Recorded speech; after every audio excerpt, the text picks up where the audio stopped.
Hey everybody, welcome to Mentor Me Monday. I'm your host, Paul Turner. And as you can see, it is darkness here in Birmingham, Alabama.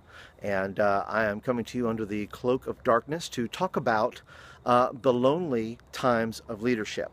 And the lonely times, I don't know about you, but if you're a leader, which you probably are if you're watching this, whether you lead your youth ministry or a small group or even your family sometimes, the fact is that there are lonely moments and periods within leadership that are tough to work through. And the three areas, I can only share my three toughest areas, and they may be yours, they may not be. But the three areas that I have, the first area is when I'm working through a crisis. And there's a tremendous amount of loneliness if nobody is helping me, right? If nobody is on my side, if I am taking a position that I think is right, that I think is good, that I think is in its best intentions, whatever that may be.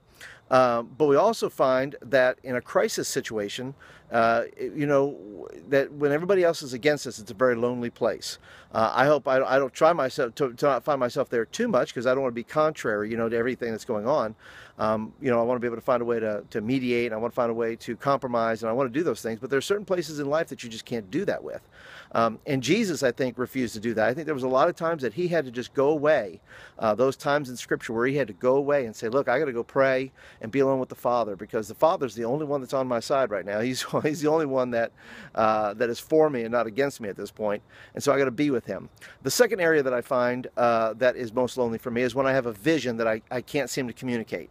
It's a vision that burns in my heart, whether it's a program, whether it's a change or a shift in model of ministry, or whatever that may be. It's awfully difficult sometimes, because if I'm not being clear, that may be one issue, but also maybe be that it's falling on deaf ears. If I have a vision that's really strong and I think this is going to be the best possible outcome, this is what's going to happen if we do this, this is what's going to happen. But there's a lonely place there for a time where you're like John the Baptist in the wilderness. You're just trying to, you're the voice in the wilderness, trying to cry out and trying to convince people and those things. The third area is the fact that life is most lonely when you feel like you don't fit in anymore. Now this is, for me, there's been churches that I've been at that I feel like I've either outgrown spiritually, that God has done all that he has done, is going to do in me in that particular place, and so I feel very cut off, or things like that. Or it may be the fact that you're an older youth pastor, maybe like myself, in a younger church, or you're a younger youth pastor in an older church, and there's just, there's not a lot of resources. There's a lack of resources to be able to make friends. There's not a pool of people whom you can hang out with. A lot of times, people don't want to hang out with the youth pastor. They don't want to hang out with leadership. They feel like that we're judging them, and so that makes for a very lonely life in a lot of cases. And so for me, those are very lonely times. So those are my three lonely moments, and I don't know what yours are, but if you care to lead, if you identify with any of these areas right now, I would encourage you, just leave me a comment down below and say, look, that's me. That's where I'm at right now. This is a very lonely time in leadership, and I completely identify with that. And so if you're going through it, let me offer some encouragement here, that when I go through these lonely times in ministry, when I feel the greatest amount of, angst or anxiety, or feel like, it's just not clicking, and all those things, those times there, we have to reconsider. We have to decide some things. Number one, we have to say, look, is this pushing me towards the Father? Is this pushing me towards my prayer life? Is it pushing me towards having a relationship with God, and to dig deeper into him, to say, Lord, what am I missing? What need needs to be filled in my life? If it's conflict, it may be the fact that, you have to investigate your own heart and say, well, why am I so adamant about this? Why am I, is this a self-inflicted wound, or is this something that's really, I need to be standing up for this, or is this a hill that I need to die on?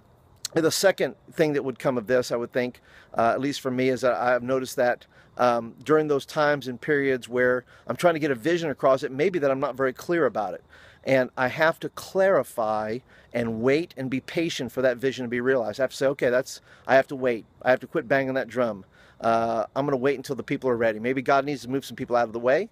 Maybe God needs to bring some people in. Whatever needs to happen, but I need to be patient, and I need to work on that for my sake. So otherwise, the vision will go kaboom, and it won't work very well. And the third area that I find for my own life is when I'm dealing with the fact that I'm lonely because I don't have, camaraderie, or I don't have those friends in the church, which is very tough for leadership to find. It's tough. People either don't want to hang around you, or you don't want to hang around with them because you don't want to be too vulnerable, or whatever that is.